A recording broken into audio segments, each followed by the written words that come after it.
Selamat malam, Bapak Ibu. Selamat datang di ruang Zoom ngobrol santai tentang Omikron bersama Dr. Temi Syarif. Pertama-tama saya atas nama penyelenggara mohon maaf kepada Dr. Temi karena dalam informasi yang dibagikan salah ketik nama Dr. Temi. Harusnya SI diketikkan SC. Walaupun mungkin pronounnya sama menjadi Dr. Temi Syarif, penulisannya salah. Kami mohon maaf, Dr. Temi. Kemudian yang kedua, kami juga ingin berterima kasih karena sebetulnya ngobrol santai ini diinisiasi oleh Dr. Temi. Dan ini bukan yang pertama. Ini yang kedua. Yang pertama kita sempat ngobrol tentang vaksin booster. Kalau saya tidak salah ingat informasi dari Pak Warsoma 20 Januari ya Prof ya? Iya, iya. Nah, itu kita sempat ngobrol juga dan kita mendapatkan banyak sekali manfaat. Saat itu kemudian dirancanglah kelihatannya ngobrol santai ini harus ada repetition, harus ada ulangan, harus sering dilakukan. Seperti yang diinformasikan oleh Pak Warsoma juga, ada informasi yang dibagikan kepada kita, perkembangan seputar virus COVID-19 itu dan cara penanganannya berubah dengan sangat cepat. Kalau Omikron naik atau sekarang menjadi meningkat lagi yang bergejala, yang OTG, yang positif, segala, kita yang awamnya jadi bingung. Ini masyarakatnya sudah sembrono, atau kita sudah parno atau apa nih begitu. Jadi langsung saja saya ingin serahkan ruang Zoom ini ke Dr. Temi untuk memberikan informasi, juga memberikan ilmu yang akurat dan yang benar. Dr. Temi, kalau saya tidak salah, Dr. Temi ada di tim COVID nasional ya Dokter ya? Jadi pasti informasi yang diberikan akurat dan bermanfaat. Silakan Dr. Temi. Iya, terima kasih Bu Bebe. Jadi seperti yang disampaikan tadi bahwa acara videonya ini belum adalah hidup ya, diinisiasi. Oh, kenapa? Videonya belum dihidupin. Oke. Nah, udah. Ya, jadi acara ini sebenarnya diinisiasi oleh Prof. Oma ya.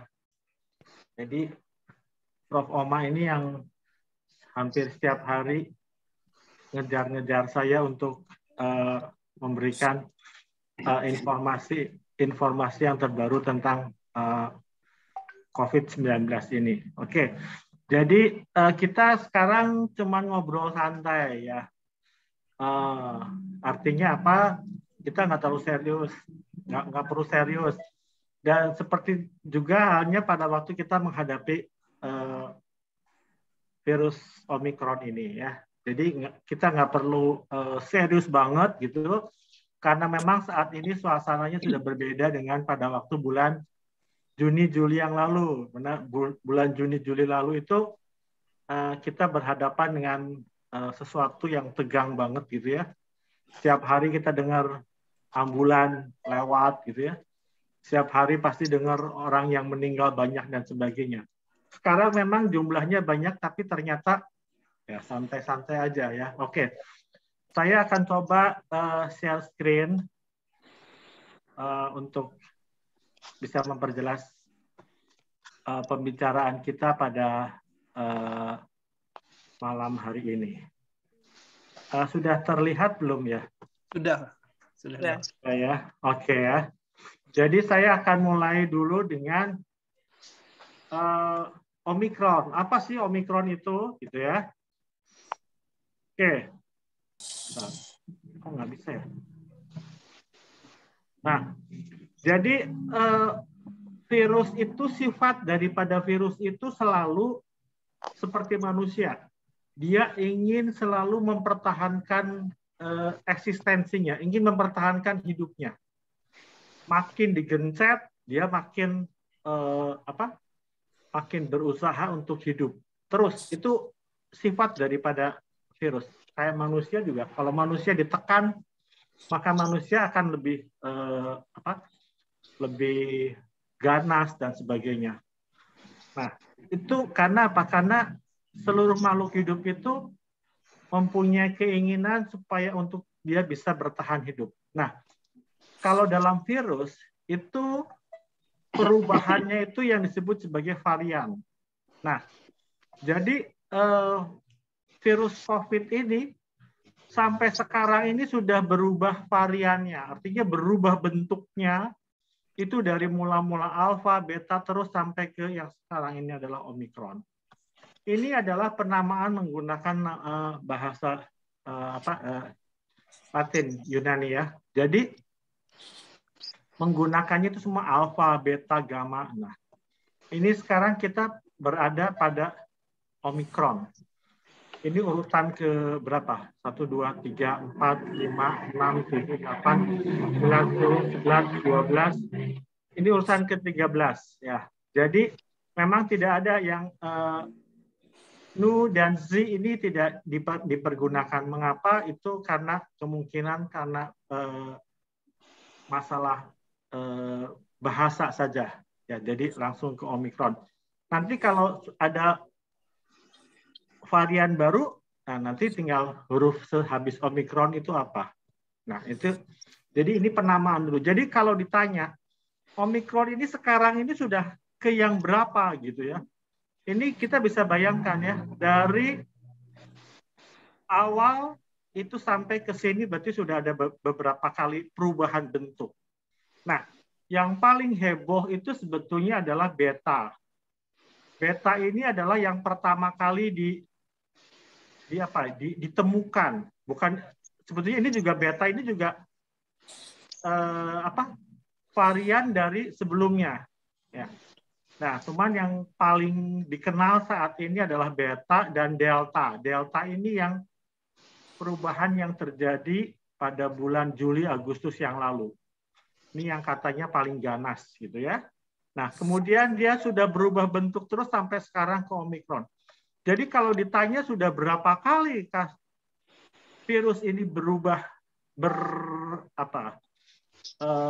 mengubah dirinya, itu ternyata sudah ya tadi sudah sekitar 12 kali mengubah bentuknya menjadi Omikron. Nah, ini penamaan dulu. Nah, sekarang kita akan masuk ke, jadi Omikron ini pertama kali dikenalkan oleh WHO pada tanggal 26 November 2021. Jadi WHO pada waktu itu menemukan, ini sudah dari awalnya, kira-kira 2-3 minggu sebelum itu, ada strain baru, ada varian baru dari COVID ini. Dan dinamai Omikron. Nah, kemudian dia diklasifikasikan sebagai varian yang mengkhawatirkan dan memerlukan perhatian yang khusus, yaitu VOC, ya, variant of concern. Nah, ini menjadi menarik. Mengapa klasifikasinya itu masuk ke variant of concern? Ini nanti ada ceritanya. Ini yang nanti kita akan dari pemahaman ini kita bisa memahami kira-kira bagaimana sikap kita ke depan. Jadi kita harus paham dulu nih seperti ini.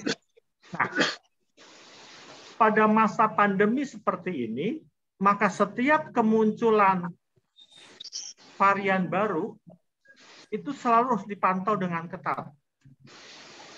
Ini sifat tadi yang saya katakan, karena sifat virus itu selalu ingin bertahan untuk selalu bisa hidup. Nah, setiap varian yang baru yang timbul, itu dampaknya bisa sama dengan varian-varian yang lalu, atau bisa berbeda.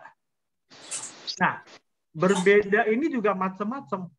Bisa berbedanya lebih lemah, atau berbedanya menjadi lebih kuat. Atau penyebarannya yang lebih mudah, atau macam-macam. Nah, contohnya ya, varian ini, Omikron ini, dia berubah bentuk, itu sekarang dia menjadi varian yang ternyata mudah untuk menyebar. Jadi cepat sekali penyebarannya. Ya, kalau dalam ilmu epidemiologi itu ada yang disebut RT, ya. Jadi satu virus, satu orang yang terkena itu dia bisa menulari berapa orang, kira-kira seperti itu. Nah, pada Omikron ini dihitung, ya, cara menghitungnya gimana itu ahli yang menghitung. Itu bahwa satu orang yang terinfeksi Omikron itu bisa menulari pada saat yang bersamaan itu bisa menulari 5-7 orang. Jadi cepat. Karena itu tidak aneh kalau satu orang di rumah misalnya tertular, maka seisi rumah tersebut bisa terpapar. Nah, dari satu orang ini nanti bisa menulari 5-7 orang lagi. Karena itu begitu cepatnya virus ini menular. Nah, kemudian Omikron ini ternyata dibandingkan dengan Delta, itu bisa tidak lebih ganas daripada Delta. Jadi sekarang ibu-ibu, bapak-bapak bisa bayangkan seandainya ini lebih cepat menular, kemudian lebih ganas. Wah, bisa bayangkan seperti apa. Karena itu kenapa sekarang ini banyak orang yang sakit, tetapi gejalanya ringan dan bahkan tidak perlu tempat perawatan di rumah sakit. Ini untung. Untung dalam arti virus ini tidak dianggap ganas. Ya. Nah, tetapi kita tetap harus waspada. Karena apa? Kemungkinan si Omikron ini dia juga satu saat dia bisa berubah bentuk lagi. Kalau berubah bentuk menjadi lebih ringan, itu nggak ada masalah. Tetapi kalau misalnya, bayangkan kalau sifat lebih mudah menyebarnya ini, kemudian dia berubah bentuk menjadi lebih ganas, itu ya bisa bayangkan. Seperti apa orang di Kota Bandung ini misalnya, sudah banyak yang sakit dan berat-berat semua. Itu bisa dibayangkan seperti itu. Nah, jadi kita beruntung bahwa Omikron ini dia mudah menyebar, tetapi tingkat keseriusan penyakitnya itu masih tidak berat dibandingkan dengan Delta. Nah, WHO mau wanti-wanti, kita jangan menganggap bahwa Omikron ini selamanya akan seperti itu. Karena itu WHO mengklasifikasikannya sebagai varian yang perlu diperhatikan. Ini harus benar-benar diikuti terus. Jangan sampai tiba-tiba muncul varian baru yang lebih cepat tetapi lebih ganas. Jadi kalau seperti itu ya bahaya. Manusia bisa cepat punah, kira-kira seperti itu. Nah, sekarang, ini klasifikasinya. Jadi ada 4 klasifikasi untuk virus itu ya. Varian yang sedang dipantau, dari awal semua itu masih dipantau terus sama WHO. Kemudian ada varian yang interest ya, ini tidak ada yang masuk kelompok ini. Nah, ini varian yang diperhatikan, yaitu Delta dan Omikron. Jangan sampai Delta dan Omikron ini bergabung menjadi satu. Nah, ini yang bahaya. Lebih cepat dan lebih parah. Itu lebih bahaya. Kemudian ada satu klasifikasi lagi yang lebih tinggi, yaitu varian yang konsekuensinya sangat tinggi. Dan ini sampai saat ini belum ada yang masuk kelompok ini. Ya. Jadi karena itu mengapa walaupun kita masih tingkat keparahannya, tingkat kematiannya tidak terlalu besar, tapi tetap harus waspada. Nanti ini ada hubungannya dengan kenapa di Indonesia, khususnya di Indonesia ini masih ada pembatasan PPKM level 1, level 2, level 3, dan sebagainya.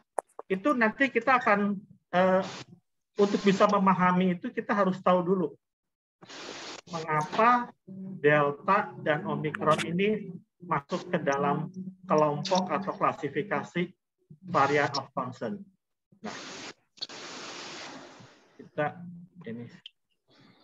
Nah, ini adalah situasi sampai tanggal 16 Februari di Indonesia. Jadi kita lihat ya, ini adalah gelombang pertama. Ini pada waktu virus varian beta. Kemudian dia April, Mei turun. Nah, ini bulan Juni, Juli, Agustus, September ini naik. Ini adalah varian Delta. Ya. Nah, dia akhirnya turun terus sampai pada waktu bulan Desember, Januari itu, ini tadinya diperkirakan akan berhenti sampai di sini. Tapi ternyata akhir Januari, Februari melejit, masuklah ke varian Omicron. Nah, puncak dari gelombang kedua Delta ini sekarang yang Omicron ini sudah lewat. Artinya apa? Angka kejadian setiap harinya penambahan kasus ini sudah melewati daripada puncaknya pada waktu Delta. Dan ini akan terus berjalan, terus makin tinggi. Jadi jangan khawatir, jangan aneh. Kalau mungkin besok ini akan lebih tinggi lagi. Dan diperkirakan oleh para ahli, puncak ini akan bisa mencapai 2 kali puncak, 2-3 kali puncak gelombang kedua ini. Jadi nanti ini mungkin akan tinggi sekali, entah kapan, baru dia akan turun. Itu grafiknya. Nah, jadi yang mau dikatakan di sini, kita semua tidak perlu langsung heboh kalau tiba-tiba atau besok atau lusa atau minggu depan ini akan terus tambah tinggi. Karena memang ini adalah sifatnya seperti itu. Nah, ini adalah kasus yang meninggal. Kita perhatikan. Pada waktu bulan Juli, Agustus, ini kasus Delta, itu yang meninggal itu per hari ya, ini angka hariannya, itu bisa sampai berapa? 2000-an. Ternyata sekarang ini hanya sedikit. Ini lebih kecil daripada angka kematian harian kasus varian beta. Ya. Jadi dari sini bisa terlihat bahwa ternyata memang kasus atau varian Omicron ini relatif tidak menimbulkan kematian dibandingkan dengan Delta. Ya. Delta dulu kita setiap hari ngedengar saudara siapa, teman kita yang meninggal. Kalau sekarang relatif tidak. Nah, sekarang kita lihat ini. Ini adalah orang yang ini lihat dari sini ya. Orang yang positif, artinya yang terpapar, itu ternyata paling besar adalah pada kelompok usia 31 sampai 45. Ya, kita lihat ini ya, yang positif. Mengapa? Tidak aneh. Karena kelompok inilah kelompok orang-orang yang produktif. Banyak. Ya, bekerja. Pada anak-anak 0 sampai 5 tahun hanya 2,9%. Pada orang tua di atas 60 tahun hanya 11%. Tidak aneh karena anak-anak masih di rumah, orang tua masih juga di rumah lansia. Nah, kalau akhirnya kalau yang dirawat itu ternyata kelompok paling tinggi adalah kelompok usia 19-30 dan kelompok 31 sampai 45. Sekarang kita lihat pada kelompok yang meninggal. Ternyata kelompok yang meninggal ini paling banyak adalah pada usia di atas 60. Sementara orang yang usianya 19, 30, 31, 45 ini dia paling tinggi positif, tetapi yang meninggalnya sedikit. Dibandingkan dengan orang tua yang positifnya sedikit, tetapi kalau dia positif kemungkinan meninggalnya. Nah, karena itulah kenapa kita harus menjaga orang tua. Misalnya, orang tua itu jangan sering dikunjungi. Orang tua itu jangan sering diajak jalan-jalan ke mall. Orang tua itu jangan sering-sering diajak ke gereja. Kenapa? Karena kalau dia sakit, kemungkinan meninggalnya itu sangat tinggi. Lebih-lebih kalau dia punya komorbid. Nah, inilah yang untuk menjawab mengapa gereja membatasi ibadah untuk orang-orang tua. Dasarnya adalah ini. Karena kalau orang tua sudah terpapar, kemungkinan untuk meninggalnya itu sangat paling tinggi dibandingkan dengan kelompok usia yang lainnya. Jadi harus hati-hati ini. Ini untuk menjawab beberapa orang yang mengatakan, kok kenapa sih orang tua mau beribadah aja susahnya setengah mati dibatasi. Ini adalah untuk menjawab itu. Nah, sekarang kita lihat kota Bandung. Karena kita sebagian besar domisili di Bandung. Jadi maaf yang bapak-bapak, ibu-ibu yang dari luar kota. Ini data saya sampaikan data Bandung. Yaitu per tanggal 17, yaitu per kemarin. Ternyata puncaknya ini sudah melebihi puncak gelombang kedua di bulan Juli dan Agustus. Jadi Indonesia ini dimanapun juga, di kota manapun juga, di pulau manapun juga, kita ini baru sampai pada gelombang ketiga. Gelombang 1 beta, gelombang kedua delta, dan sekarang gelombang ketiga omikron. Berbeda dengan di luar negeri. Nanti ada datanya. Nah, apakah ini sudah akan turun? Belum tentu. Karena ternyata kemarin saja itu di mana di tanggal 17 ini penambahannya adalah paling tinggi di Kota Bandung, yaitu 1.476 kalau nggak salah. 2 hari sebelumnya itu hanya 1.100, berarti dalam 1 hari penambahannya itu 300 yang positif. Dan jangan khawatir, ini pasti akan naik lagi. Besok mungkin akan naik terus naik, baru dia akan turun lagi. Nah, ini katanya heboh, rumah sakit penuh dan sebagainya, itu hoax semua. Ini adalah data per tanggal 17 Februari, data kemarin. Jadi ini saya contohkan saja ya. Hasan Sadikin itu menyediakan tempat untuk COVID itu 317. Dan yang terpakai sampai kemarin 80.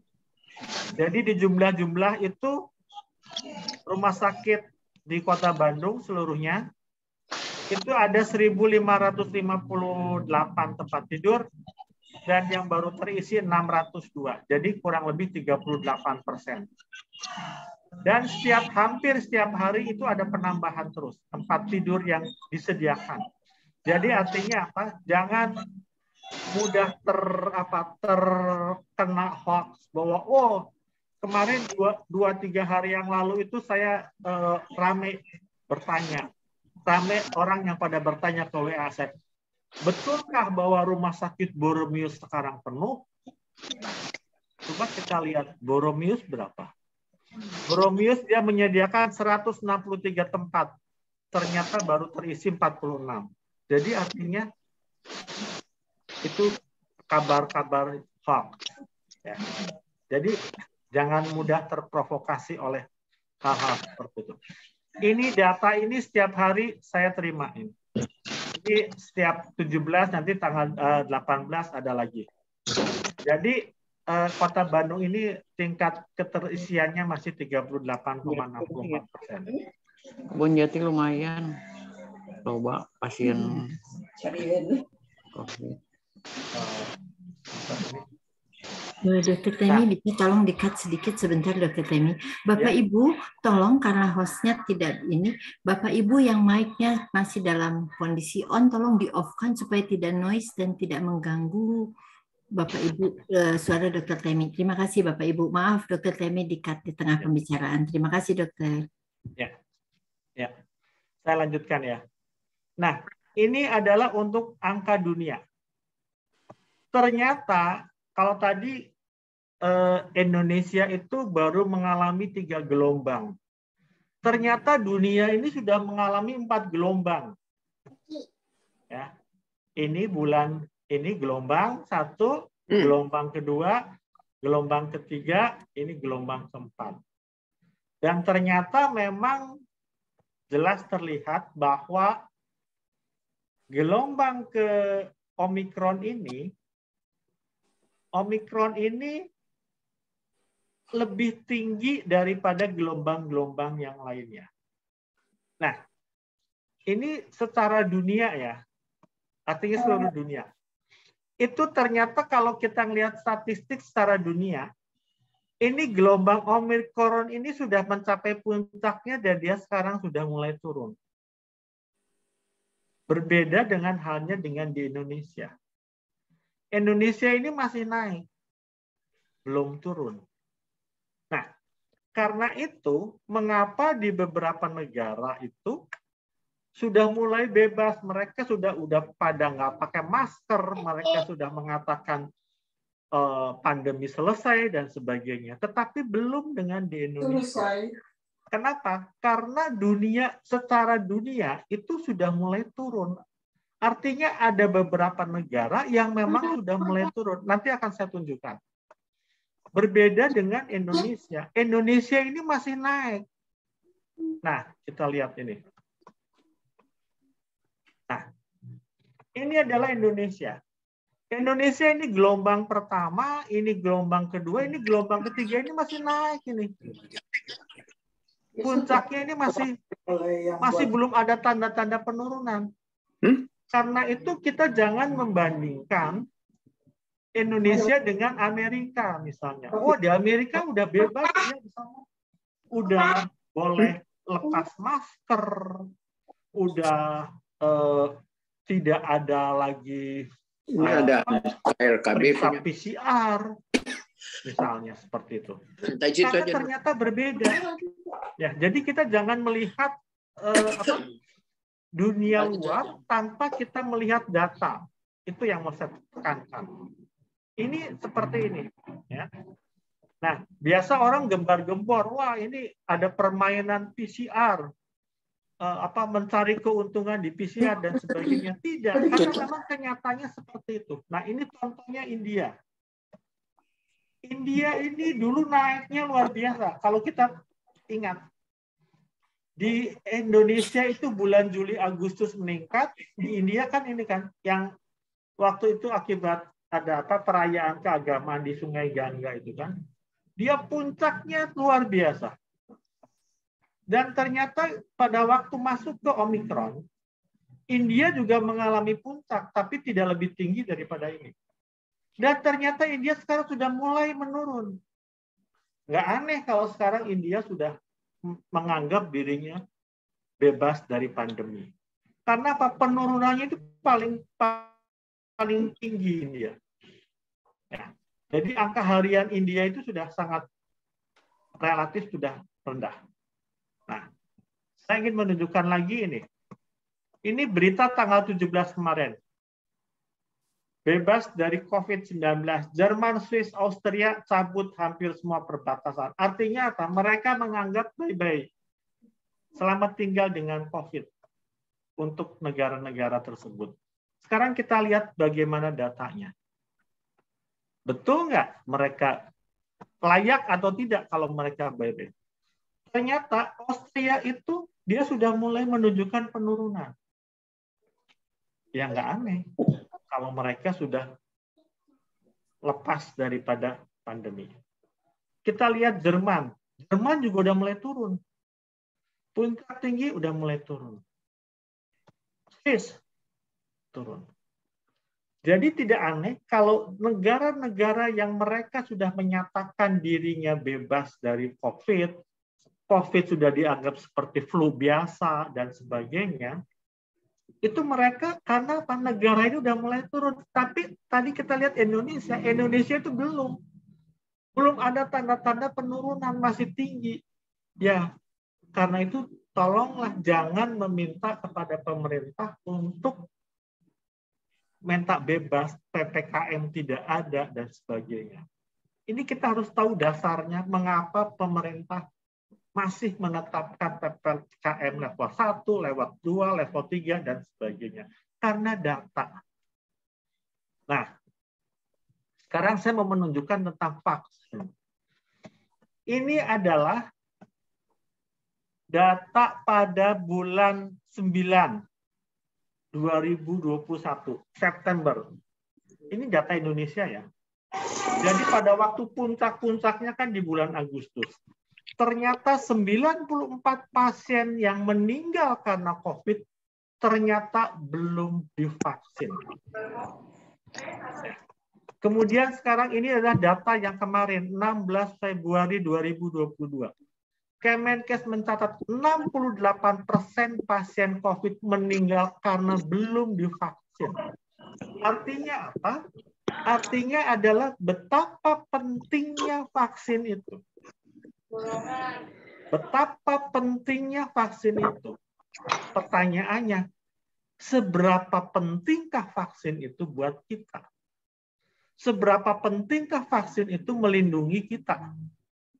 Ini data 94 yang meninggal itu karena belum divaksin. Ini yang waktu Delta tahun lalu. Ini yang sekarang 68% yang meninggal itu karena belum divaksin. Nah, ternyata sehebat-hebatnya vaksin, ternyata vaksin itu hanya mencegah pada lapisan kedua. Lapisan pertama itu adalah protokol kesehatan. Kenapa? Kalau vaksin itu berperannya kalau virus sudah masuk ke dalam tubuh kita. Virus masuk ke dalam tubuh kita, vaksin berperan. Vaksin itu kan ceritanya tentaranya gitu ya. Ada musuh datang diserang sama tentara. Tetapi yang paling utama adalah bukan perangnya, tetapi mencegah supaya si musuh itu nggak masuk ke dalam tubuh kita. Jadi itu apa? Protokol kesehatan. Apa itu protokol kesehatan? Ya pakai masker. Kita kadang-kadang pakai masker katanya engap. Tapi mau nggak mau, kalau nggak mau pakai masker, ya udah jangan pergi-pergi, di rumah saja gitu. Jadi kalau mau pakai masker, pakailah masker yang benar. Kemudian jaga jarak, sering cuci tangan, pakai sabun, air mengalir, atau hand sanitizer. Ini adalah pencegah lini pertama. Vaksin betul berperan, tetapi ini lini kedua. Jadi yang lebih penting sebetulnya apa? Bukan vaksinnya, tapi protokol kesehatan. Kalau ini dua-duanya dilakukan, kita melakukan protokol kesehatan dan melakukan vaksin, ini akan jauh lebih bagus. Tapi kita lihat bahwa ternyata kan tidak semua orang itu bisa divaksin. Sudah game. Banyak orang-orang yang karena penyakitnya tidak mungkin divaksin. Nah, inilah yang harus dicegah. Nah, untuk teman-teman, saudara-saudara, Bapak, Ibu semua yang tidak mempunyai kontraindikasi untuk vaksin, silahkan divaksin. Vaksinnya apa nih? Booster nih, bingung ada AstraZeneca, ada Pfizer, ada Moderna, dan sebagainya. Serahkan pada pemerintah apa yang ada, apa yang disediakan, itulah yang kita terima. Jadi jangan mikir, aduh saya pengen vaksinnya, pengen vaksin A, saya pengen vaksin B.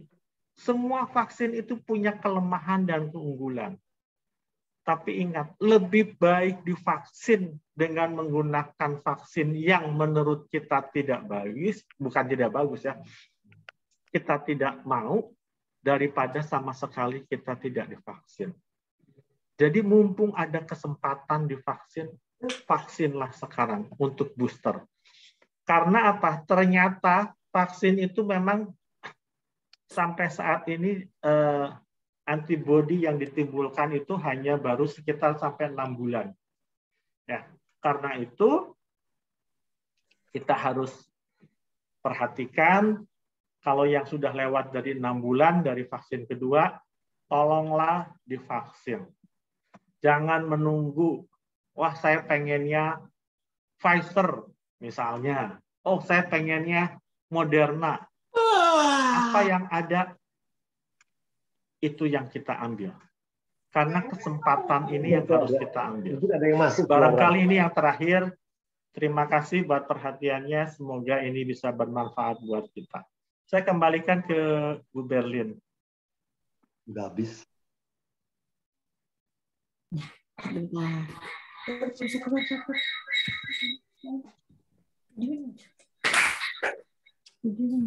Ya, baik Bapak Ibu.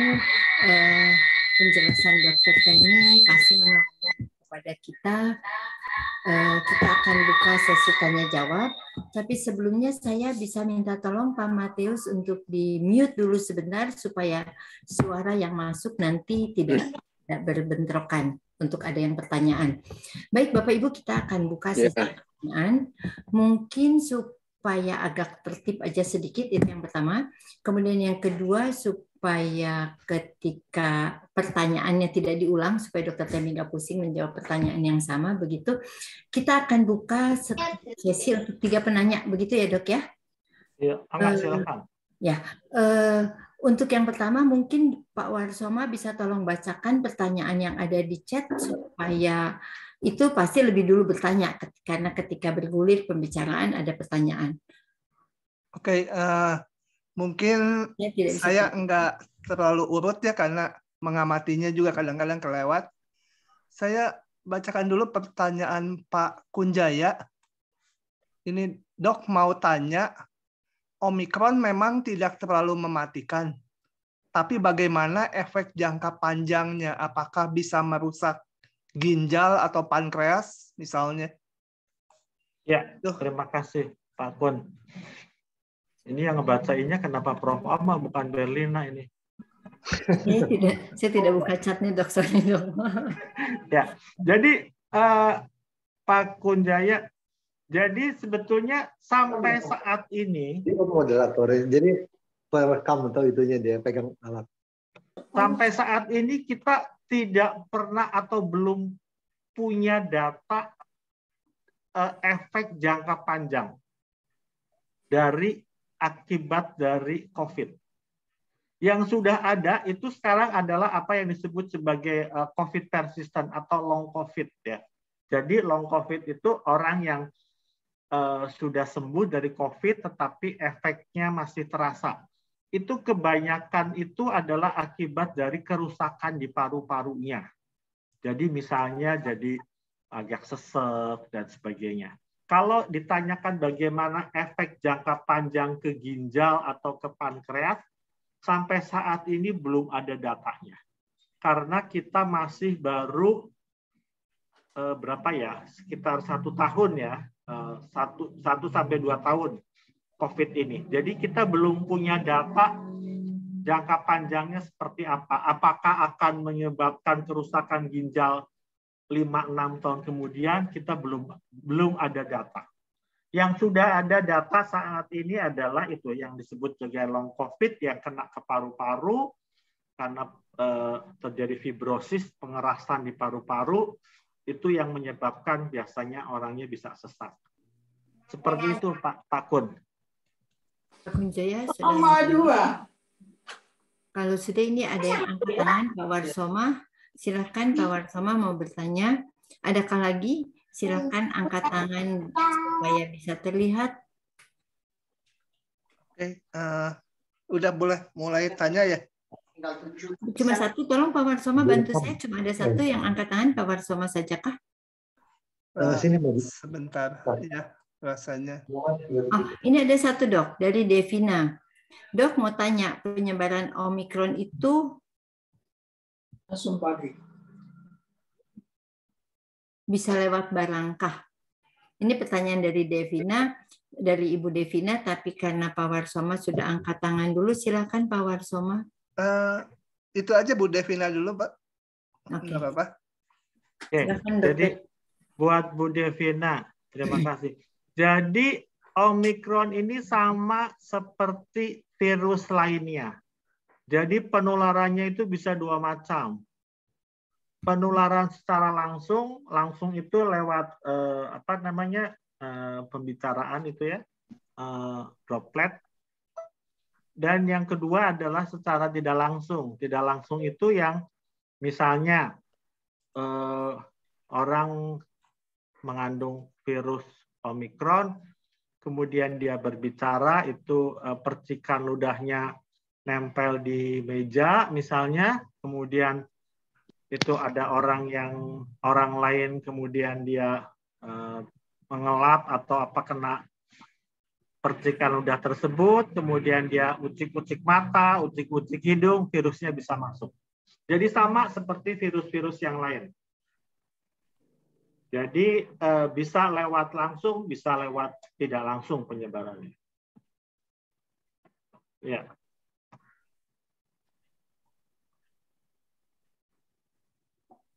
Posisinya kok gitu sih? Apanya? Dokter kami. Ya nggak tahu deh. Nggak jelas. Kameranya dia. Ibu Devina, sudah terjawabkah? Kalau sudah, silakan Pak Warsoma. Baik, terima kasih. Tapi sebelumnya mungkin saya mau ingatkan lagi untuk peserta semua, tolong mic-nya di-mute, mic-nya dimatikan supaya tidak keluar gemak ketika ada kawan lain yang berbicara.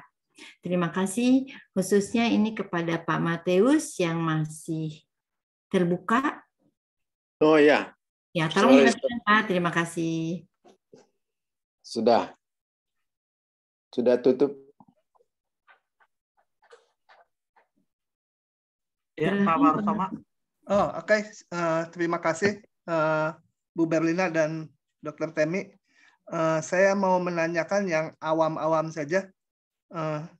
Yang pertama itu kalau seseorang kena sakit COVID-19 saat ini, di periode ini, apakah bisa diketahui dia kenanya yang Delta atau yang Omikron gitu? Karena kalau mungkin kena Omikron mungkin agak ringan gitu. Saya nggak terlalu takut gitu. Nah, itu apakah harus dites khusus gitu atau sukar dibedakannya gitu? Itu yang pertama. Kemudian yang kedua, berita-beritanya Omikron ini meskipun cepat menyebar tapi tidak terlalu ganas. Nah, apakah ada data orang yang mungkin nggak sakit tertentu, jadi orang yang sehat, nggak punya penyakit jantung dan lain-lain, tapi kena Omikron dan meninggal juga gitu? Apakah itu ada datanya? Kemudian satu lagi loh, tadi di awal dikemukakan ada perubahan atau mutasi virus dari mulai alfa, beta dan seterusnya. Apakah itu berarti virus kalau sekarang Omikron yang lagi banyak, apakah artinya yang sebelum-sebelumnya itu udah tinggal sedikit dan nggak berarti atau tetap banyak juga gitu? Baik itu. Yang ketiga dulu yang masih ingat ya. Ya. Jadi tadi dikatakan bahwa sifat virus itu adalah selalu ingin hidup gitu tuh. Ya. Jadi kalau misalnya tadinya varian A, varian alfa misalnya ada.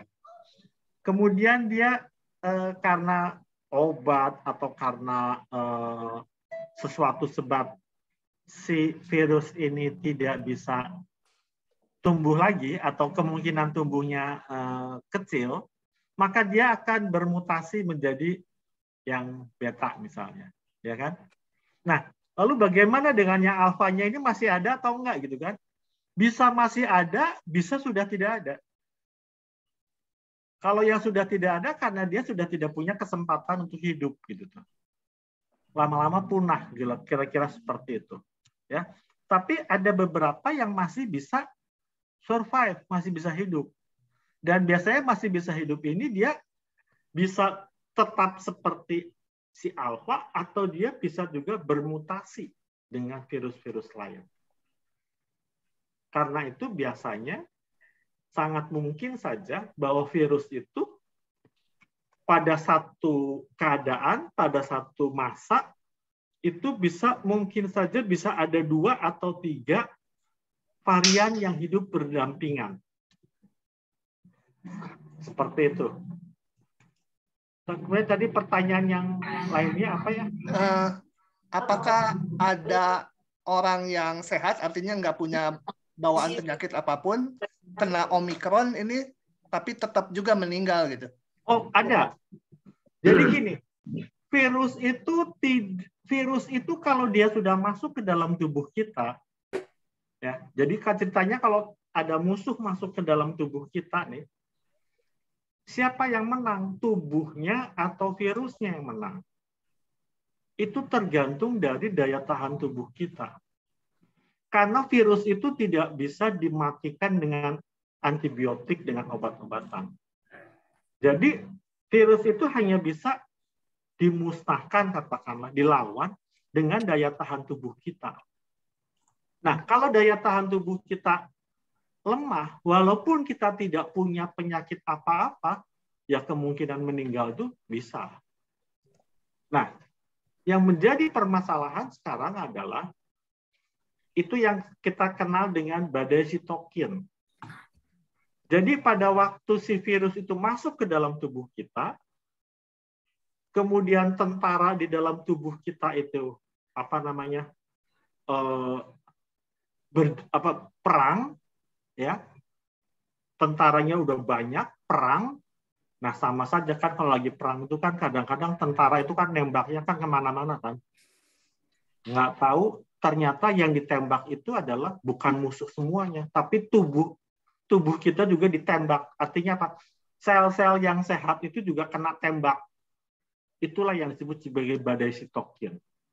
Karena itu orangnya juga bisa meninggal. Ya. Jadi pertanyaannya tadi sekali lagi saya ulang, apakah orang yang tidak punya komorbid itu bisa meninggal kalau kena virus, walaupun virusnya ringan, begitu kan kira-kira ya? Ya. Jawabannya adalah bisa. Karena itu pada masa pandemi ini sangat dianjurkan kita untuk menjaga stamina tubuh kita. Yaitu apa? Minum vitamin, berjemur, dan sebagainya. Karena yang paling utama itu sebetulnya adalah tubuh kita yang bisa melawan itu. Ya, antibodi yang ada di dalam tubuh kita. Kemudian tadi pertanyaan yang pertama itu mau tahu Omikron dengan Delta, begitu ya? Ya, kalau misalkan saya kena COVID-19 itu taunya kena yang mana gitu, supaya tahu bahaya enggaknya. Ya. Gitu. Jadi tes antigen, tes PCR itu hanya bisa mengetahui bahwa Anda kena COVID. Tetapi variannya apa, itu harus diperiksa lagi. Yang namanya genome sequencing. Ya. Nah, tetapi itu bisa dilihat dan pemeriksaan itu memerlukan waktu dan juga memerlukan teknologi yang lain. Nah, karena itu biasanya bisa dilihat dari ciri-cirinya. Kalau misalnya Omikron ini masa inkubasinya itu lebih cepat. 3-5 hari. Nah, kalau sampai 3-5 hari, orang tertular 3-5 hari, kemungkinan adalah Omikron. Gitu loh kira-kira, ya kan? Kemudian Omikron ini gejalanya lebih ringan dan proses penyembuhannya lebih cepat. Karena itu kenapa pemerintah awalnya orang-orang datang dari luar negeri itu karantina 2 minggu gitu kan ya. Kalau sekarang kan 5 hari kan. Kenapa? Karena setelah 5 hari itu biasanya itunya sudah negatif, PCR-nya sudah negatif lagi. Nah, jadi untuk melihat apakah ini Omikron atau bukan, itu harus ada identifikasi lagi, ada tesnya lagi. Ya. Nah, menurut penelitian yang sekarang ada di Indonesia, jadi penyakit COVID yang ada di Indonesia saat ini adalah 97% itu adalah karena Omikron. Yang 3%-nya itu adalah karena Delta. Ya. Tapi tetap kita harus waspada. Karena kita juga tidak tahu nih, kita tuh kemasukan yang kalau positif itu kita nggak tahu nih, kita kemasukan yang mana gitu kan. Nah, itu yang harus hati-hati. Karena gejalanya adalah sangat mirip antara Omikron dan Delta. Terjawab, Prof. Omar? Ya, oke, terima kasih, Dok. Oke. Bapak Ibu, adakah lagi yang mau bertanya? Itu ada Ibu Lei. Ibu Lei, angkat tangan. Ya, Ibu Lei, silakan.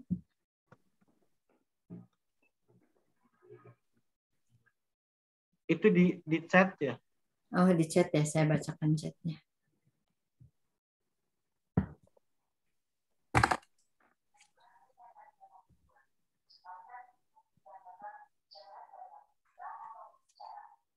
Diduga terpapar, tapi tubuh tidak ada reaksi apa-apa, tidak demam. Apakah mungkin itu negatif? Saya kok nggak ada ya? Di saya nggak ada ya. Di saya nggak ada. Mungkin Apakah private ya, pribadi? dokter doang. Oh ya ini direct message. Direct message ya, oke. Ya, jadi ini diduga terpapar, tapi tubuh tidak ada reaksi apa-apa. Kan namanya masih diduga. Kalau diduga berarti kan masih harus ada pemeriksaan lebih lanjut. Tidak demam. Apakah mungkin itu negatif atau mungkin positif mungkin ya pertanyaannya. Jadi sangat mungkin. Karena sekarang ini kan flu. Jadi ada orang bilang gini, oh sekarang mah flu juga diperiksa mah pasti hasilnya PCR-nya positif. Tidak. Tidak selalu orang flu itu kalau bukan COVID ya, kalau flu biasa ya nggak akan, walaupun diperiksa berapa puluh kali juga nggak akan positif itu. Karena kan kalau PCR itu kan primernya kan khas itu tuh. Sama lah kalau kayak kita pikir, kalau kayak kita kunci gitu ya. Walaupun bentuknya sama kan kunci itu kan ada apa sih, anak kunci itu kan ada ciri-cirinya itu kan tidak bisa untuk membuka semua pintu. Itu sama saja seperti PCR juga seperti demikian. Kalau dia bukan primernya, virusnya bukan COVID, mau diperiksa pakai PCR COVID itu nggak akan positif hasilnya. Seperti itu. Ya. Jadi memang karena sekarang kan banyak orang yang tanpa gejala tapi ternyata hasilnya positif. Karena memang itu ciri khas daripada Omikron. Omikron itu ciri khasnya seperti itu. Gejalanya ringan, tapi kalau diperiksa positif. Bahkan kemungkinan dia tidak bergejala ternyata positif. Mengapa begitu? Karena daya tahan tubuh kita yang bagus. Seperti itu. Nah, kalau daya orang yang kena positif, kemudian ada sumeng, ada demam, ada nyeri tenggorokan, itu berarti daya tahan tubuhnya dia itu nggak bagus. Tapi kalau ada orang yang kena terpapar, tapi dia mengatakan saya tidak kerasa apa-apa, berarti daya tahan tubuhnya dia itu bagus. Seperti itu. Ibu Lei terjawabkah? Terima kasih Pak, Bu, terima kasih. Kalau begitu, ini ada Pak Alwan juga angkat tangan. Silakan Pak Alwan. Iya, makasih. Selamat malam. Maaf, videonya nggak bisa buka ya. Dr. Tami, ada 2 pertanyaan berarti ya. Nyambung sama yang barusan penjelasan dari yang pertanyaan bule. Jadi saya kadang juga suka rada bingung karena mendapat informasi yang berbeda-beda. Pertama gini, kalau kita tes antigennya positif, itu apakah bisa langsung di dalam tanda kutip vonis bahwa itu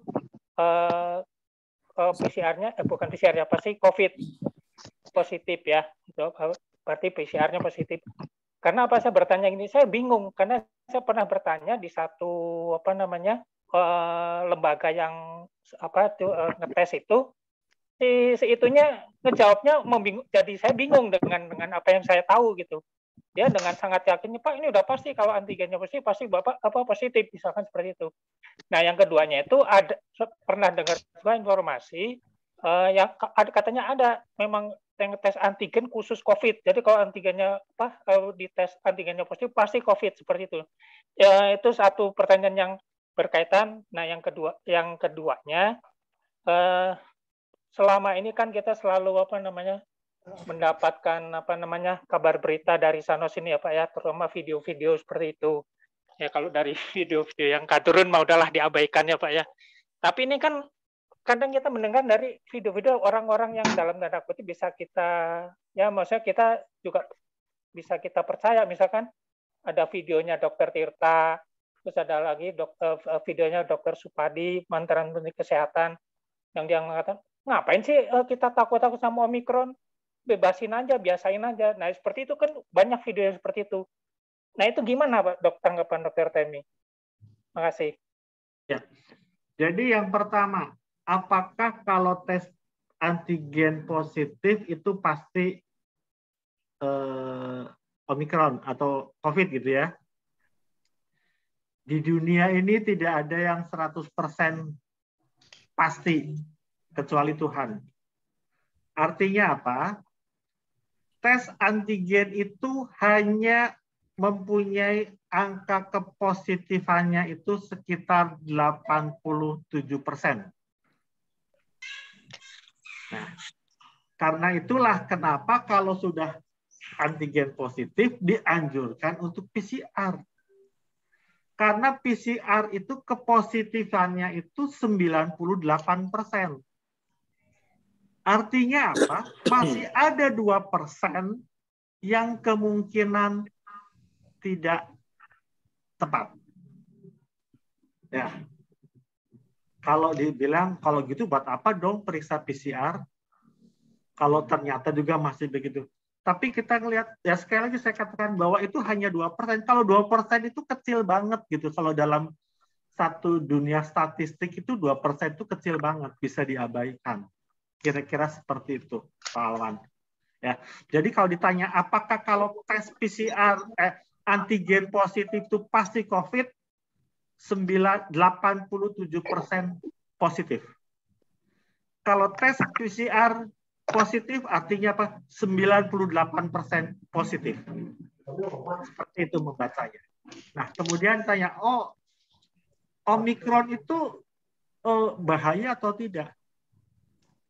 Kalau kita melihat Omikronnya saja, itu tidak berbahaya. Ya. Kalau kita bicara Omikronnya saja. Tetapi kita itu berhadapan dengan musuh yang tidak tampak. Apakah kita yakin bahwa saat ini tidak ada varian lain? Ya kan? Karena varian itu kan bisa timbulnya setiap saat. Pertama. Kedua, tadi dikatakan bahwa Omikron ini tingkat penyebarannya itu lebih luas dibandingkan dengan Delta. Artinya apa? Artinya kemungkinan virus ini berkembang biaknya itu lebih cepat dan lebih banyak. Ya. Nah, kalau sekarang begini, ada demonstran. ada satu kelompok 10 orang demonstran dan ada satu kelompok 100 orang demonstran. Pada waktu aksi damai lah ya, tiba-tiba ada yang nyeletuk memprovokasi. Di kelompok 10 ini, satu orang memprovokasi. Kira-kira yang terprovokasi berapa orang? Kemungkinannya hanya 10.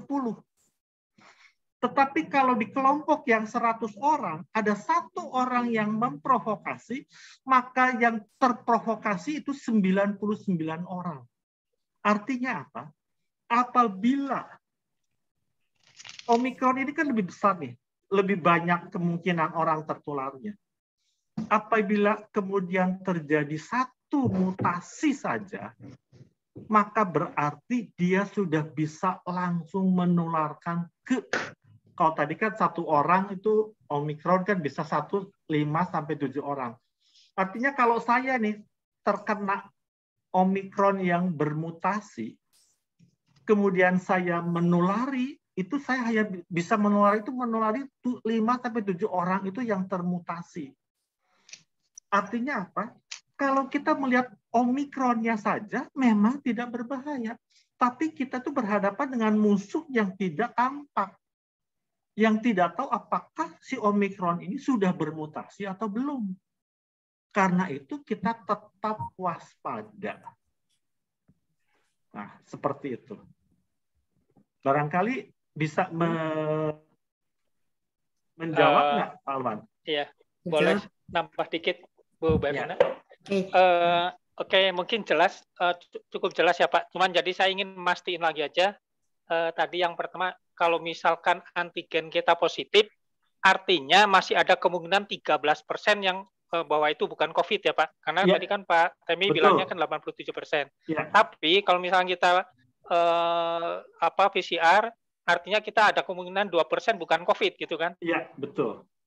Kemungkinannya seperti itu. Jadi kalau toh kita ngomong antigen, jadi nggak usah terlalu terburu-buru bahwa itu memvonis COVID ya Pak. Kalau sebaiknya kita mendingan PCR, langsung PCR ya. Ini kan bedanya begini. Kalau PCR itu kan real time. Jadi misalnya begini ya.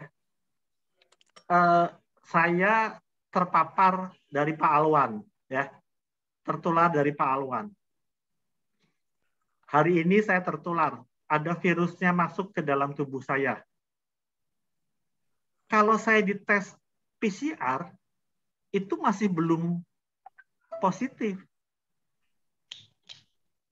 Tetapi kalau saya dites, kalau saya dites antigen, itu belum tentu positif hasilnya.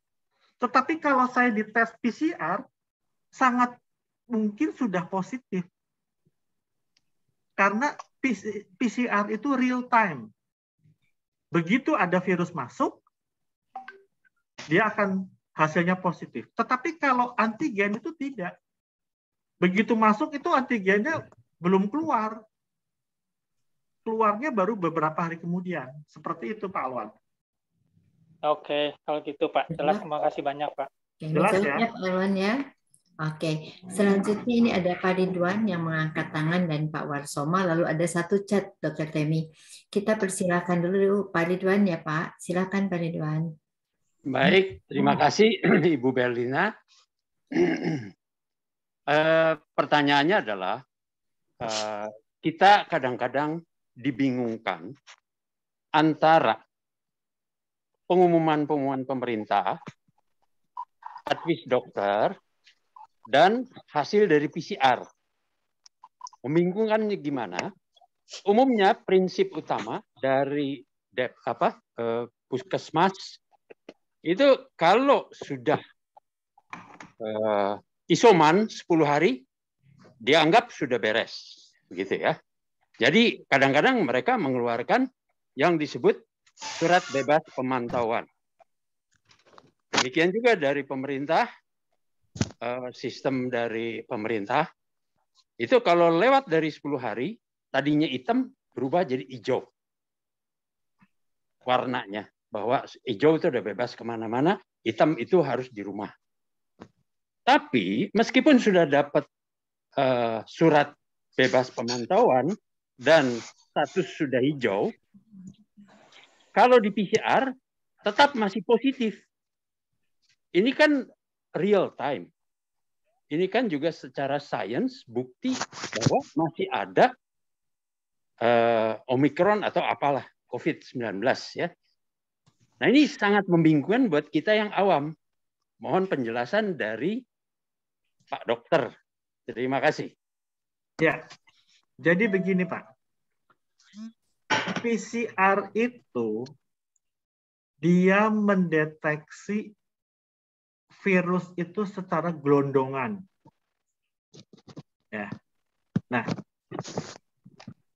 pada waktu tadi dikatakan sudah lewat 10 hari, kemudian dites PCR-nya kok masih positif, itu kemungkinan yang terdeteksi itu bukan virusnya, Pak, tapi cangkang virusnya. Seperti itu. Jadi kalau ditanya, sudah sembuh belum? Sudah. Dia cuma cangkangnya saja, rumah virusnya saja. Ya, itu Pak. Ini kalau kita berbicara tentang COVID ya Pak ya. Ya. Berbeda hanya kalau kita berbicara tentang TBC. TBC itu juga bisa dideteksi dari PCR, Pak. Oke. Nah, seorang yang sudah pernah TBC, walaupun dia sudah sembuhnya sembuh sempurna, tapi kalau dia diperiksa PCR-nya, 90% masih terdeteksi, Pak. Oh. Ya. Apakah berarti bakteri TBC-nya yang ada? Bukan. Bekasnya. Cangkangnya. Nah, itu bisa bertahun-tahun, Pak. Iya. Ya. Jadi karena itulah ini kan berdasarkan evidence base ya, Pak ya. Betul. Bahwa kalau orang Omikron, orang COVID itu cukup isoman 10 sampai 15 hari misalnya ya. Kemudian, nah itulah. Jadi kalau sudah lewat itu ternyata masih positif, gejalanya juga ternyata orang yang membaik, yaitu berarti yang terdeteksi itu hanya cangkangnya saja. Oke. Berarti tidak perlu khawatir, Pak. Oke. Sudah dinyatakan sembuh. Baik, terima kasih. Namun Jelas, pertanyaan ya, Pak, berikutnya tumbuh adalah masih menularkan nggak dengan cangkangnya, Pak? Tidak, Pak. Cangkangnya nggak nularin, Pak. Oh, oke. Ya. Kalau ini mau siap makan, boleh Bang. Sudah terjawab, Pak Ridwan? Baik, terima kasih. Oke. Pak Dokter, cukup jelas. Kita lanjut ke Pak Warsoma, silakan bertanya. Mungkin yang lain dulu, saya akan Saya akan bacakan chat. Ini ada satu chat yang masuk bersama dari Bapak Hadi Harto. Dok, bila seseorang yang sudah dinyatakan positif COVID, untuk mengetahui kapan bisa negatif kembali, apakah harus dicek secara rutin? Frekuensinya berapa lama setelah terpapar? Terima kasih, Dok. Itu pertanyaan dari Pak Hadi Harto. Silakan, Dr. Temi. Ya, jadi kalau seseorang sudah dinyatakan positif dari PCR, kemudian dicek lagi, mau PCR lagi ya, itu pada hari ke-10. Hari ke-10, kalau menurut teori ya, menurut teori. Itu hari ke-10 dan hari ke-11. Itu 2 hari berturut-turut. Itu kalau menurut teori itu. Ya. Jadi kalau misalnya tanggal 1 dinyatakan positif, kemudian tanggal 10 diperiksa PCR-nya, dan tanggal 11 diperiksa PCR-nya lagi. Ya. Seperti itu. Menjawab tidak? Menjawab.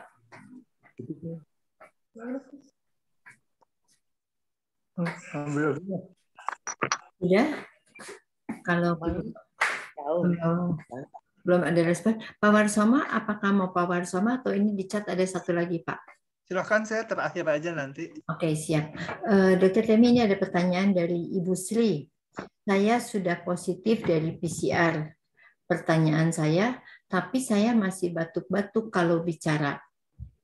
Ini mungkin saya sudah negatif mungkin ya. Tulis chatnya seperti itu, Pak. Iya, chatnya positif kan. Ya. Tapi ini kan kalau saya interpretasikan, saya sudah negatif dari PCR. Pertanyaannya kok kenapa masih batuk gitu kan kira-kira Oh kan? ya, betul. Oh ya, Ya. sudah negatif, Ya. Dok. Ya. Jadi begini, COVID itu adalah menyerang ke paru-paru.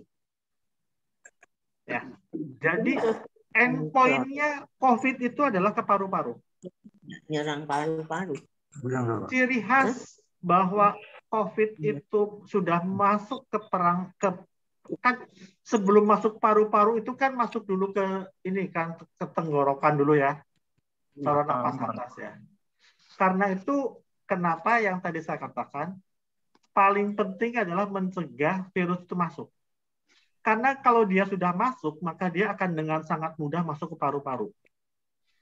Tugas kita sebetulnya adalah mencegah jangan sampai dia masuk. Kalaupun sudah masuk, mencegah jangan sampai masuk paru-paru. Itu kira-kiranya seperti itu. Nah, tandanya bahwa dia sudah masuk ke paru-paru, itu adalah gejalanya sudah mulai bertambah. Ada batuk, ada sesak. Nah, kalau dia masuk ke paru-paru, maka berarti dia sudah bisa merusak paru-paru. Nah, contohnya apa? Paru-parunya itu jadi keras, sikatrik. Sama lah kalau orang jerawat gitu ya. Mukanya lemes, mukanya halus, kemudian kita ada jerawat, kan ada bekasnya kan. Nah, paru-paru juga gitu. Paru-paru yang bersih, kalau dia sakit masuk virus atau bakteri ke dalam paru-paru, itu maka pada waktu dia proses penyembuhan itu ada jaringan-jaringan ikat yang tumbuh di paru-paru. Nah, itulah yang sering menyebabkan gejala sisa, yaitu berupa batuk-batuk itu. Tergantung dari berat ringannya penyakit dan luas tidaknya jaringan paru-paru yang terkena. Kalau jaringan parunya yang terkenanya luas, itu bisa jadi sesak terus. Itulah yang kita sebut tadi, saya sebut sebagai long COVID gitu. Ya. Jadi makanya tugas kita sebetulnya adalah mencegah virus itu masuk ke tubuh kita. Kalau sudah masuk pintu pertama di tenggorokan, mencegah supaya dia tidak masuk ke paru-paru kita. Nah, itu tugas utama kita. Ibu Sri, sudah terjawab? Saya bacakan yang masuk chat lagi ya Pak, dari Ibu Inge Herlawinata. Apakah betul jika setelah vaksin beberapa hari kemudian jika di antigen ada kemungkinan hasil antigennya positif? Terima kasih. Silakan Dok. Ini jawabannya bisa dua macam. Jadi gini, sesudah divaksin kemudian di antigen gitu kan, masalahnya kan ya. Ini positif. Positifnya itu dari mana? Apakah positifnya itu akibat virusnya, vaksinnya atau bukan? Jadi kemungkinannya kalau positif itu adalah karena masuk virus. Atau mungkin misalnya sebelum divaksin itu dia sebetulnya sudah sakit, cuman belum bergejala. Ya. Nah, apakah positifnya itu dari vaksinnya? Itu tidak. Karena yang diberikannya itu adalah bukan virus. Contohnya Sinovac. Sinovac itu bukan virus hidup, tapi virus yang dilemahkan. Artinya apa? Artinya dia hanya dipersiapkan sebagai untuk jadi tentara, bukan sebagai musuh. Jadi tidak terdeteksi oleh antigen. Oleh antigen tidak terdeteksi. Jadi apabila sesudah vaksin kemudian dites antigennya, hasil antigennya positif, itu bisa dipastikan bukan dari vaksinnya, tetapi kemungkinan dia sudah tertular sebelum vaksin atau tertular di tempat vaksin. Nah, itu. Kira-kira seperti itu. Sudah terjawab, Ibu Indra? Bu ingin teman saya ya. Saya bacakan ini pertanyaan lanjutan dari Ibu Sri, rupanya Dokter Temi. Saya harus ke dokter mana untuk mendapatkan obat? Silakan. Nggak usah diobatin. Ini kan pertanyaan tadi ya, lanjutan yang tadi ya. Ya, lanjutan dari Nggak Ibu. usah diobati itu. Obat apapun nggak akan bisa menyembuhkan. Paling nanti teradaptasi, senam-senam saja, fisioterapi, senam-senam saja, itu nanti akan hilang sendiri. Apa sih hilang? Oke, ditangkap ya Ibu Sri ya. Oke, sekarang silakan Pak Warsoma, karena saya tidak melihat lagi chat dan yang angkat tangan. Oke, terima kasih Bu Lina. Saya ingin sedikit tadi melanjutkan yang Pak Alwan. Kalau memang tes PCR itu akurasinya sampai segitu tingginya, kenapa orang harus tes antigen dulu? Jadi kalau positif baru dilanjut tes PCR. Nggak langsung aja tes PCR gitu, supaya lebih yakin dari awal. Itu yang pertama, Dok. Yang kedua, itu ada berita-berita tes PCR itu katanya dites oleh si A hari yang sama positif. Penasaran tes lagi, oh negatif. Apakah itu memang alatnya yang tidak akurat atau juga permainan, katanya yang berita-berita di karantina dimainkan gitu. Tapi intinya kok bisa di hari yang sama positif, nanti oleh yang lain negatif dia gitu. Itu. Ya. Itu pertanyaannya. Ya. Oke, yang pertama. Jadi ada perbedaan antara tes PCR dengan tes antigen. Tes PCR itu adalah tes diagnostik. Tes antigen adalah screening test.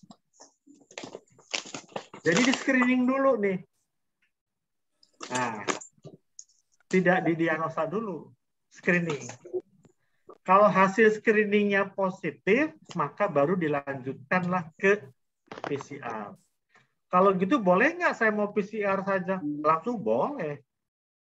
Hanya ada kelemahannya masing-masing. Kenapa tes PCR dulu? Karena PCR itu pertama murah. Kedua, antigen. Antigen itu pertama murah. Dan kedua itu cepat hasilnya. Berbeda dengan PCR. PCR itu mahal dan hasilnya itu minimal itu paling cepat itu PCR itu 6 jam.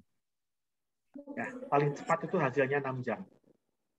Nah, sekarang kalau ditanya, sekarang diperiksa PCR sama si A positif, sama si B negatif, apakah permainan dan sebagainya. Kalau soal permainan atau tidak, saya tidak mau jawab. Nggak bisa jawab itu, ya, karena saya nggak pernah mainan yang kayak gituan. Tetapi kalau itu ternyata positif dan negatif, itu ada banyak kemungkinan. Kemungkinan pertama adalah pada waktu kita mengambil sampelnya itu yang salah. Itu, ya. Jadi itu namanya human error. Atau kedua adalah mechanical error, alatnya yang error. Ya. Nah, jadi kalau ditanya siapa yang kemungkinan itu bisa saja terjadi, kemungkinan itu sangat mungkin terjadi, ya, human error atau alatnya yang error, seperti itu. Tapi kalau kemungkinan itu sangat kecil, kenapa? Karena alat itu kan pasti sebelumnya ada kalibrasi dulu, ya, kan. Alat itu kan sebelum dipakai itu kan siap pagi atau dikalibrasi dulu itu kan, sehingga yakin bahwa alat itu benar. Nah, paling kemungkinan kedua adalah yaitu human error. Human error ya biasanya kelihatan lah kalau kalau kita yang pernah dicolok itu di PCR atau di antigen, itu kita bisa tahu, oh ini pasti hasilnya negatif nih. Kenapa? Karena nggak nyampe gitu ya. Biasanya kalau udah sampai, oh sakit gitu, oh itu berarti benar nyampe gitu tuh, kira-kira seperti itu. Ya. Ini Oke, terima kasih dok. Oke, adakah Bapak Ibu yang masih penasaran, masih ingin bertanya atau masih ingin klarifikasi mungkin? Di chat ada catatan pertanyaan Pak Hadi di chat kayaknya belum dijawab. Boleh saya bantu jawab? Sudah dijawab Pak Alwan? Yang pertama Pak Dr. Temi menjawab yang Pak Hadi kalau saya tidak salah bacakan. Pertanyaannya yang PCR itu harus berapa periode dan Dr. Temi menjawab 10 hari. Oh, ini ada satu lagi yang angkat tangan, Dr. Temi, Ibu Devina ya? Angkat tangan lagi ya, Bu Devina. Silakan, Bu. Ya, selamat malam, Pak Dokter. Gini, aku kan sekarang tuh lagi isoman nih, lagi positif ceritanya. Nah, udah jalan hari keempat lah. Kalau misalnya nanti aku setelah 1 minggu dinyatakan positif, misalnya aku PCR negatif, aku udah boleh langsung keluar rumah atau masih tetap harus isoman sampai 10 hari? Pertanyaan bagus nih. Udah boleh. Selama kondisi tubuhnya sudah memungkinkan untuk beraktivitas, boleh. Jadi kita harus bedakan kan 2 ya. Dibedakan yang pertama adalah apakah itu sudah masih menular atau tidak gitu kan. Nah, kalau sudah negatif ya berarti sudah tidak menular. Karena itu kan tadi kan saya bilang bahwa PCR itu kan pemeriksaannya real time. Artinya kalau diperiksa negatif ya berarti saat diperiksa itulah virusnya sudah tidak ada. Nah, sekarang masalahnya apakah saya sudah boleh beraktivitas? Tergantung daripada kondisi tubuhnya. Kalau dia misalnya belum mampu karena masih lemes, masih apa dan sebagainya, itu sangat mungkin. Tetapi yang penting adalah bahwa kalau dia sudah negatif, maka berarti dia sudah tidak menular. Jadi kalau ditanya apakah setelah isoman itu, setelah dinyatakan negatif isomannya selesai, isomannya selesai. Apakah boleh bekerja atau beraktivitas tergantung dari kondisi fisik kita. Kalau kondisi fisik kita sudah kuat, ya monggo silahkan bekerja. Tapi kalau misalnya masih lemes-lemes, masih gimana, ya berarti tidak bekerja itu bukan karena menularkan, tetapi karena kondisi fisiknya. Seperti itu, Bu Devina. Oke, siap dok, makasih. Soalnya sebenarnya udah kerasanya sih udah sehat-sehat aja dok sekarang, tapi baru 4 hari gitu dok.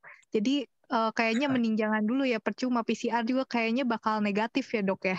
Ya mendingan kalau untuk periksa PCR itu karena itu sifatnya real time, mendingan dilebihin.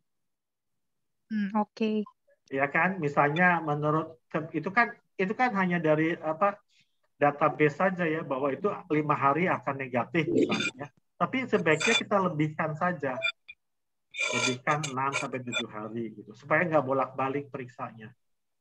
Oke dok, terima kasih dok. Terjawab ya Ibu Devina ya. Oke, adakah lagi yang angkat tangan? Pak Ridwan, angkat tangan kembali ya. Ada yang masih mau ditanyakan ya Pak Ridwan ya? Betul, Bu. Ya, silakan Pak Ridwan. Ya. Terima kasih. Pak Dokter, saya dalam masa isoman ya. Cuman yang saya rasakan, side effect-nya itu gampang lapar dan pengennya makan yang enak-enak. Ini something yang buat saya positif, cuman ada efek negatifnya nggak, Dok? Terima kasih. Efek negatifnya, Bapak punya kencing manis nggak, Pak? Enggak. Semuanya kalau ada oke. kencing manis, Pak, makan banyak aja nggak apa-apa, Pak. Cuman jangan lupa, Pak, bagi-bagi ke saya, Pak. Betul. Terima kasih. Jadi begini ya, kita harus perhatikan pada orang-orang yang di isoman, itu bukan hanya masalah fisik. Tapi yang harus diperhatikan juga adalah masalah psikologisnya dia. Betul. Ya, bayangkan orang yang tidak merasa sakit gitu ya, merasa fine-fine saja, kemudian positif, orangnya aktif, kemudian dia di isoman, dikurung lah dalam tanda petik. Ya kan itu kan secara psikologis itu berpengaruh besar, Pak. Mula-mula itu terasa seperti orang sakit kusta zaman dulu, Pak. Nah, kompensasinya itu banyak. Ada yang kompensasinya ke makan, ada kompensasinya ke marah, ada kompensasinya ke gimana. Ya, itu dulu, ini pada waktu bulan Agustus yang tahun lalu, itu pada waktu orang masih tinggi-tingginya Delta itu dirawat, itu tuh kebetulan kami ini adalah pendamping COVID. Itu kalau sudah mulai jam segini ini WA-nya rame, Pak. Kenapa? Dia nggak bisa tidur, dia ngeluh segala macem, ya kan itu kan harus kita berikan pendampingan di situ kan. Kita setelin lagu, kita kirim lagu, kita kirim apa. Kenapa? Justru kalau jam-jam segini ini jam-jam rawan buat mereka. Mereka takut nggak bisa tidur, katanya imunitas saya harus tinggi. Itu dari tidur, tapi saya takut nggak bisa tidur, padahal belum tidur, dia udah takut dulu nggak bisa tidur. Gitu. Karena efek psikologisnya sangat besar. Kalau siang itu enggak, karena siang itu mereka bisa, malah seringnya siangnya mereka tidur, ya kan? Oh. Gitu. Jadi pada orang yang isoman, itu seharusnya memang ada pendampingan orang-orang isoman. Oke. Ya. Tapi untung Pak, Bapak efeknya cuma kemakan Pak.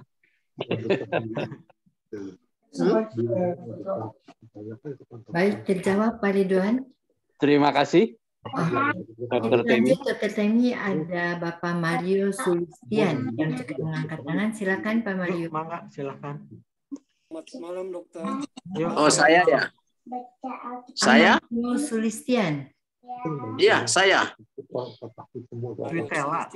Iya, benar. Iya, silakan Pak.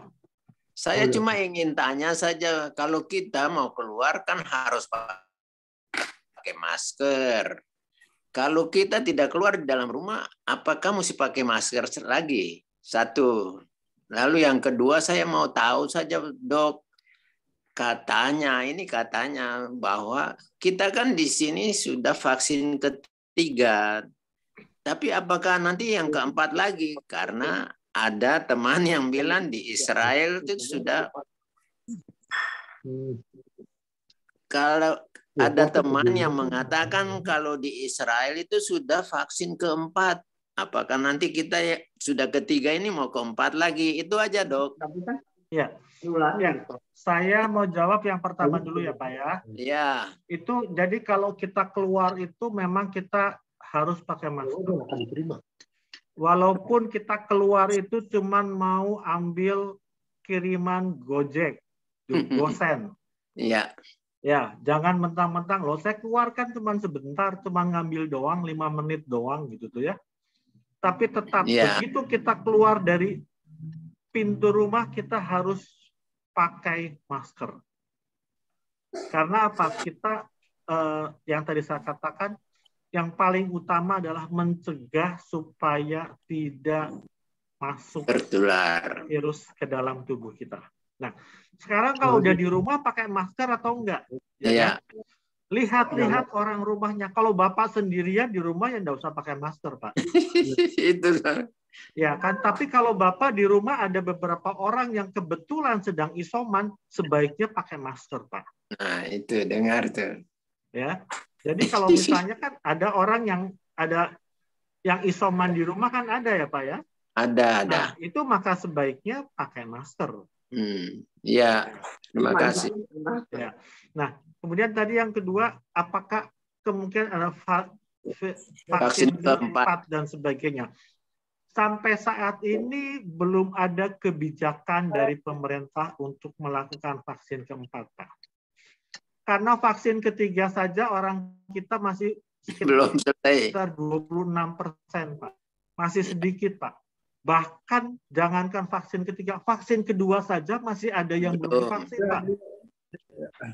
Ya, jadi rasanya untuk sampai saat ini belum ada kebijakan untuk vaksin keempat. Demikian, Pak. Iya, terima kasih, Dok. Ya, sama-sama. Oke, terima kasih Pak Matius sudah terjawab ya Pak ya. Ya, Ada ya. Bapak Ibu yang mau bertanya, silakan mengangkat tangan. Itu Pak Mario. Oke. Apa? Pak Mario ya? Ya. Ya, Pak Mario itu, silakan Pak Mario. Ya, tadi Pak Matius hampir sama. Ya, Pak Mario itu maksudnya Pak Matius ya Pak ya? Atau Bukan, Bapak mau beda. bertanya? Beda. Oke. Selamat malam, Silakan Pak Dokter. Mario. Sorry, saya ngikutnya agak telat. Ada beberapa pertanyaan yang saya mau tanya. Saya juga sedang isoman di rumah bersama anak saya. Nah, kalau hasil dari PCR itu kan saya cuma dinyatakan positif. Apakah kita bisa tahu saya tertularnya COVID varian Delta atau Omicron ya, Dok? Ya. Bisa tahu nggak itu pertama? Yang kedua, kalau nanti setelah negatif, saya mau booster itu berapa lama, Dok, waktunya? Boleh booster setelah dinyatakan negatif. Itu aja, Dok. Terima kasih. Ya. Jadi kalau Bapak sekarang hasil PCR-nya positif ya, Pak ya? Iya, positif. Bapak mau tahu nih Omicron atau yang lain gitu kan? Itu harus ada pemeriksaan lanjutan, Pak. Oh. Yang namanya genome sequencing, ya. Dan itu biasanya itu tidak rutin untuk semua pasien yang PCR positif. Mengapa? Karena pertama yang bisa melakukan itu tidak semua laboratorium bisa. Hanya laboratorium tertentu. Contohnya kalau di Bandung itu hanya ada 2 lab yang bisa melakukan. Pertama, dan kedua itu adalah karena biayanya cukup besar. Jadi sekarang itu yang dilakukan pemeriksaan genome sequencing itu masih untuk yang sifatnya penelitian, Pak. Ya. Kemudian tadi yang kedua itu apa pertanyaannya, Pak? Kedua, kalau setelah nanti dinyatakan negatif, ya, saya boleh booster langsung atau tunggu beberapa saat itu? Tidak. Kalau Bapak sudah positif, kemudian dinyatakan sembuh, itu baru boleh divaksin lagi, itu 6 bulan setelah 6 bulan. Negatif. Sudah turun. 1 sampai 3. 1 sampai 3. Jelas, Pak? 6 bulan, Pak. Pak Mario, sudah terjawab? Itu karena keterbatasan vaksinnya atau memang aturan kedokteran disarankan seperti karena itu? Begini, ya? Pak. Kalau Bapak sekarang positif ya, Pak ya, maka berarti Bapak di dalam tubuh Bapak itu sudah terbentuk antibodi, Pak. Oh, jadi artinya gitu. Nah, antibodi itu kemungkinan akan turun itu setelah waktunya sekitar 6 bulan. Jadi pada waktu turun itulah di booster kembali. Oh begitu, terima kasih. Ya. Terima kasih. Ya. Oke, Pemahamannya seperti demikian, Pak. Bukan karena keterbatasan vaksin atau gimana, bukan. Tapi karena secara ilmiah Bapak sudah punya antibodinya. Buat apa Bapak sudah ada antibodi itu divaksin lagi? Ya. Dan antibodi yang dihasilkan karena penyakit itu lebih tinggi daripada antibodi yang dihasilkan karena vaksin. Itu saya sudah divaksin sebetulnya, tapi sakit gitu ya, Dok? Ya, karena biasanya kalau sudah turun antibodinya seperti itu. Ya. Terjawab Pak Mario? Cacar berarti ya. Oke deh. Terjawab ya Pak Mario ya. Oke, Bapak Ibu, adakah lagi yang masih ingin ditanyakan, masih penasaran? Bapak Warsoma bisa bantu saya, Prof? Adakah yang angkat tangan yang tidak ada di layar saya? Juga, rasanya udah tidak ada. Sudah tidak ada ya? Baik, Bapak Ibu, kalau sudah tidak ada yang mau ditanyakan lagi, kita akan tutup ngobrol bareng soal Omicron plus jadinya Dr. Temia bersama dengan Dr. Temi Syarif. Diinformasikan kepada kita semua hari ini Profesor Omar sukses ya Pak ya merekam percakapan kita. Bisa keluarin Jadi akan di ini ya Pak ya, di YouTube akan ada ya channelnya, linknya sudah ada di informasi yang dibagikan kepada kita semua. Jadi bisa dilihat ulang, bisa didengar ulang. Begitu Prof. Oma, Dr. Temi, adakah lagi yang mau disampaikan keynote speaking barangkali Dr. Temi silakan. Sebelum kita tutup, apakah ada keynote untuk kita semua? Silakan. Ya, jadi pesan saja buat teman-teman, Bapak Ibu semua. Jadi kita tidak perlu terlalu merisaukan dengan Omikron ini, tetapi bukan berarti kita boleh menganggap Omikron ini biasa-biasa saja. Tidak. Tetap kita harus waspada. Ya. Jadi tetap kita harus waspada dengan Omikron karena kita tidak pernah tahu apakah Omikron ini betul-betul Omikron atau ada yang menunggangi varian lain. Nah, karena itu satu-satunya cara yang paling bagus adalah mencegah masuknya virus itu ke dalam tubuh kita, yaitu dengan cara apa ya, kita jaga protokol kesehatan, pakai masker dengan benar dan tepat, kemudian jaga jarak, hindari kerumunan kalau tidak perlu, terutama untuk para lansia, dan yang ketiga adalah sering-seringlah cuci tangan dengan pada air yang mengalir dengan sabun atau hand sanitizer. Itu rasanya kalau itu kita lakukan, alhamdulillah semuanya akan selesai. Ya. Terima kasih banyak Dr. Temi. Kita tutup jumpa Zoom kita pada malam hari ini dengan catatan mungkin juga ketika ada informasi yang baru atau ada edukasi yang baru, Dr. Temi dan Prof. Oma akan menginisiasi pertemuan ini lagi ya, Prof. ya Dok? Sorry, saya bukan profesor, salah. Profesor itu istri saya. Ya, Pak Warsoma, Dr. Temi. Ya.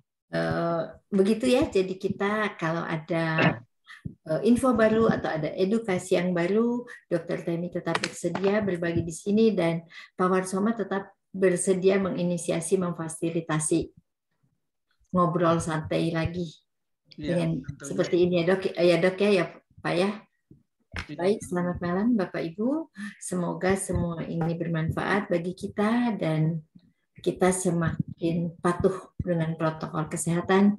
Silakan Bapak Ibu boleh leave atau hostnya boleh menutup. Selamat malam sekali lagi. Terima kasih Dr. Temi. Terima kasih Dr. Temi. Terima kasih Pak Warsoma. Terima kasih. Terima kasih CB.